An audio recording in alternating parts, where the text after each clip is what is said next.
The story of the iPhone's ascent is not merely one of technological innovation but a masterclass in financial engineering and strategic market penetration, where the lever of carrier subsidies was pulled with such precision that it fundamentally rewired the economics of the mobile phone industry for nearly a decade. Before its 2007 debut, the mobile handset market was a fragmented landscape dominated by carriers who wielded ultimate power, purchasing generic handsets in bulk from a multitude of manufacturers like Nokia and Motorola, and then selling them to consumers at a modest profit or even a loss, a cost neatly buried within the fine print of long-term service contracts. Apple, however,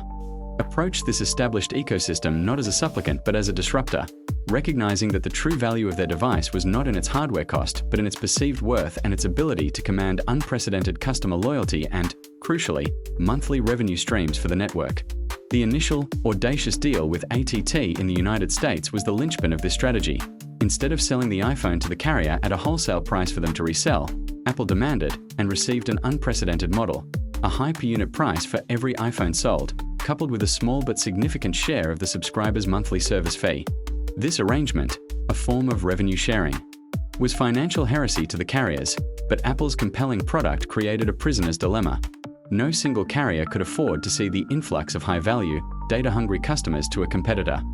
The subsidy model, where a carrier like AT&T would pay Apple a wholesale price of say $600 for a phone it then sold to the consumer for $200 with a 2-year contract, created a powerful illusion of affordability. This massive economic transfer, a $400 hole the carrier filled on its own balance sheet, was rationalized as a customer acquisition cost, a calculated bet that the lifetime value of a locked-in, data plan subscriber would far exceed the initial hardware subsidy. For Apple, this was a financial windfall of historic proportions. It allowed them to maintain gross margins on the iPhone that were the envy of the industry, effectively outsourcing the consumer financing of their premium product to the deep-pocketed telecom giants. This river of carrier-subsidized cash flowed directly into Apple's coffers, supercharging their revenue and creating a virtuous cycle of research and development, marketing, and brand building that further widened the moat between the iPhone and its competitors. The financial statements told the tale. Apple's revenue, once heavily reliant on computers, underwent a seismic shift, with the iPhone rapidly becoming not just a product line but the central pillar of the entire corporate empire, its growth trajectory mirroring the global rollout of these carrier partnerships. The entire ecosystem was a brilliantly constructed financial trap for competitors. Rival manufacturers, accustomed to competing on thin hardware margins, was suddenly faced with a device whose true cost was masked by carrier largesse, forcing them to either compete on a price point Apple themselves did not have to offer or to convince carriers to subsidize their less profitable phones to a similar degree, a losing proposition.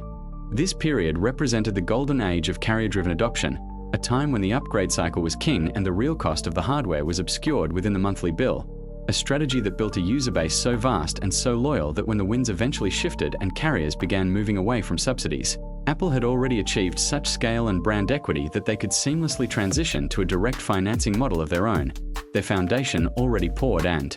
solidified by a decade of strategic, carrier-funded dominance.